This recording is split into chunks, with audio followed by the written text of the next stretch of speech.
Greetings fellow mages, Exalt here, bringing you your daily dose of Magic Manastrike, and welcome to episode 2 of Magic Card Spotlight. Just very quickly, if you're new to the channel, thanks for dropping by and make sure to subscribe. I do my best to post on a daily basis.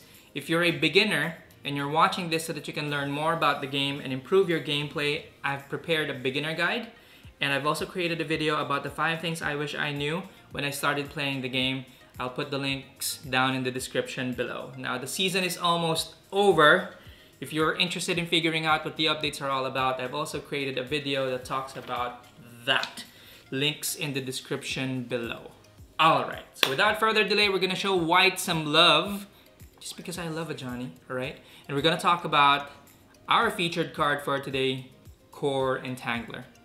Alright, let's jump right into it. It's a 2-mana creature. Currently, I'm at rank 6. It has an HP of 709 and attack of 299, pretty decent. Here's the ability.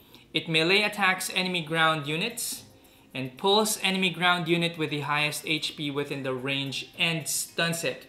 Remember that this ability only is available when it enters the battlefield, right? And please take note that it can only hook ground units. So if you have a flying unit, for example, if Obnixilis enables his active skill, which makes him fly, you won't be able to grab it, right? Or any of the flying creatures for that matter. Kor Entangler will also not hook any creature that says in its description that can't be hooked or it can't be pulled. For example, the Kraken, right? It cannot hook buildings. FYI. if you've ever thought of hooking the buildings and bringing it closer towards you, that's not possible. Also, another shortcoming of the card is that it's not able to pull any creature that is currently affected by Shroud. So even if you can see that ninja stalking towards and moving towards your tower, if it's still shrouded, meaning it cannot be targeted by spells and abilities, then dropping Kor Entangler means that you're just going to miss hooking that creature. So you may want to wait for that ninja to do its first strike and then drop the Kor Entangler. Timing is everything when using Kor Entangler. There's a bit of a delay when using it. So just be very careful and be purposeful when you're using the card. Now we're going to review a video which has been posted by one of my buddies here at Deathwatch. Shout out to everyone from Deathwatch who's watching this video.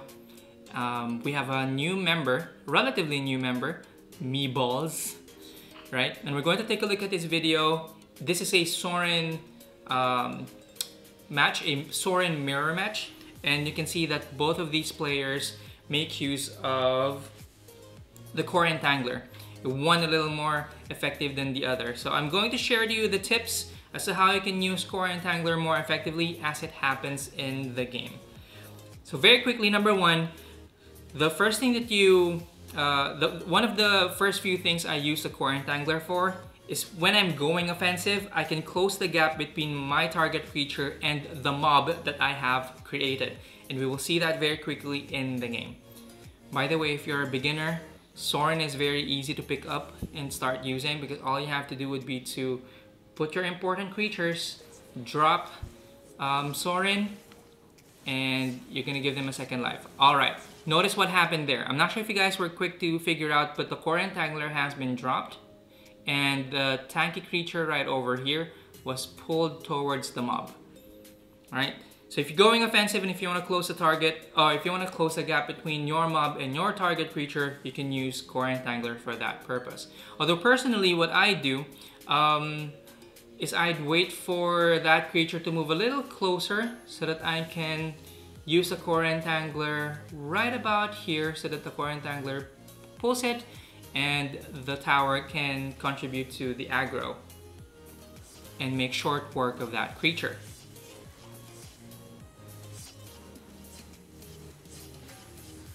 Oh man, these blinding mages really are something, aren't they? Maybe I'll feature them in my next video. who knows? If you're interested in seeing that, let me know. Or if you have other creatures you want me to break down and analyze, then go ahead and tell me on the comments. Okay, another way for you to use Kor Entangler would be to counter push. Here you can see that Sorin was dropped in the bottom lane, and what Meatballs did was to counter using the Spectral Possession right here, you know, the spirits, and the Kor Entangler. The Kor Entangler has a good damage output, and what's better is that it has some quick attack speed. So notice what happens to this level 7 tower in just a matter of seconds. Just it and the Kor Entangler and the Spectral Possession, and this tower will be down to 1,808 HP. Just like that. So just 2 creatures. Okay, let's pause right there. You can also use the Kor Entangler defensively to separate your high HP targets from the pack, right? Which allows you to eliminate the tank and allowing the Guardians to make short work of it so that it can take aggro, just like what happened here, right? So this creature right over there, Geralf's Messenger was pulled by the Kor Entangler towards the middle, and now this tower and this tower, right, started hitting it like crazy. And before you know it, it's gone.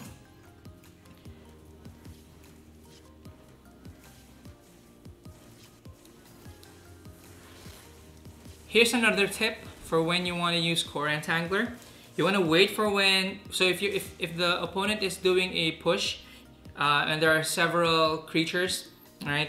You may want to wait for when the tank has lower HP and then use your Kor Entangler to hook your target creature, as we will see shortly in the video.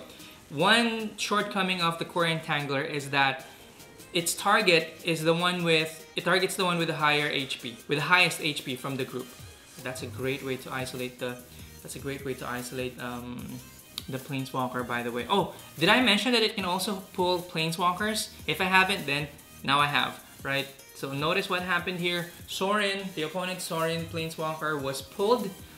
It was separated from its archer, right? And now the tower is gonna make short work of that together with the attack speed of Kor Entangler. Again, Kor Entangler is great because not only does it hook, it also stuns the creature, right? So going back to what I was saying earlier, the Kor Entangler automatically targets the creature with the highest HP, right?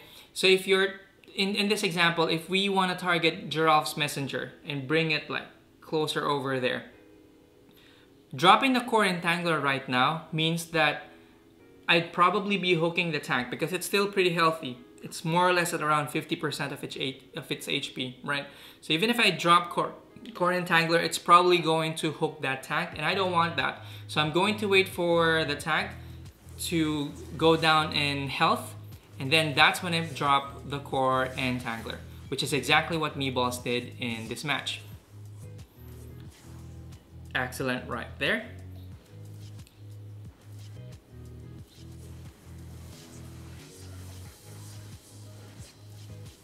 It's a great card to match any white deck. Here's another technique, right? You just have to be creative when using Kor Entangler. Notice what happened there. I'm not sure if you guys saw. So Geralf's Messenger awoke and it was about to hit this Guardian. Another way for you to use Kor Entangler is to use it to hook or pull away any creatures away from the tower. In this case, the Kor Entangler was pushed over at this side. Now, someone might argue that you might put the Kor Entangler right over here so that the messenger gets pulled right there. Right? That is also possible, but in this case, right, you have to have map awareness. In this case, this creature right here is already making an advance towards the main Guardian. The reason I think that Meatballs placed his Kor Entangler right over here to try and hook the Geralf's Messenger is so that it can follow up or catch quickly to this creature that is already advancing. That's a great hook from B caught 00 right there, trying to isolate this big creature from the mob, right? So he dropped his Kor Entangler right over here to pull it. Although personally, what I would have done is to pull it maybe right over at this corner, so that the creature is still within the reach of the tower. Maybe it is. I'm not sure if it still is. I may be mistaken, but that's just me, right? Especially that he also has another creature right over here. So pulling this big creature, I forgot what it's called. The Grinning Demon, right? The Grinning Demon. If I pull it right over there, then I separate it from the mob, right? Allowing my main guardian to give it aggro, and then this creature to also attack it as well. But hey, to each his own. It's still perfectly reachable. Okay, so B called down below did fine just well for that particular segment. All right, Meeboss making short work of the towers, giving Deathwatch another win. Now I want to show you another video about how he uses Kor Entangler. This time we're gonna take a look at, I hope it's still here. Right, it's still here. Okay, we're gonna take a look at a Wargate user, and you know how Wargate users strategies work, right? What they do is they place the Wargate. There's one of the many ways they use it, apart from distracting you with a Wargate. Putting the Wargate in the near the main guardian here, right? So maybe right over there, or maybe right over there, right? And then putting something big, such as the Grave Titan, which is what we're going to see in this match. I'm gonna fast forward it a bit, just so you know, just so you can see exactly what I mean. All right, so you can use a Kor Entangler to hook the big creatures. All right, so there. Okay, let me pause a bit. Here comes the big one. All right, so we have the Grave Titan placed near the main guardian. If left unchecked, that thing is going to just cause some great damage. So here, Meeballs, what he did was to counter it using Kor Entangler by hooking it towards the middle, so that not only does this tower give it damage, but this does. And it's also possible for you to position it in such a way that all three of them actually damage the thing. Which is what's happening in this case. So a couple of hits, done. The main guardian took some damage, but Soren was able to progress right here on top. I mean, it's kind of expensive, the Grave Titan, right? So it's a one-time big-time approach for them users of Wargate. So this if it gets countered, they're doomed. We're gonna fast forward a bit, see if we can see any more Kor Entangler in action. Right. So here, what Meeboss did was to place his creature, the tank, and doing the exact same thing, pulling that big creature using Kor Entangler, and moving on to victory. Again, we're going to fast forward a bit till the end of the match. So we know that Meeboss is going to win here. All right. Now, just please take note that you can't be proactive when using the Kor Entangler. What you use it to react to what your opponent puts down. Right, so you have to have some knowledge about what the cards do. If the creature is currently being shrouded, right? Because if it's in shroud, like the ninja or the Aether Squall, it's going to prevent the Kor Entangler from hooking anything that's protected by it. Okay, and also I've noticed that any creature that's currently invincible, or any planeswalker that's currently invincible, such as Vraska, after using her ability, the Kor Entangler won't be able to hook that creature as well. So do take note of that. All right, your creativity will spell the limitation as to how well or how poorly you're going to use the Kor Entangler. But the Kor Entangler, with its 2 mana cost, it's very effective, especially if you're trying to deal with a very tanky creature. All right. Not to mention, it also has good damage output and great attack speed. And that is it for today's video. I'm going to leave you with one of my replays using a Johnny Goldmain and I'd like you to take note of how I use the Kor Entangler. Enjoy the video, and as usual, I'll see you in the next one.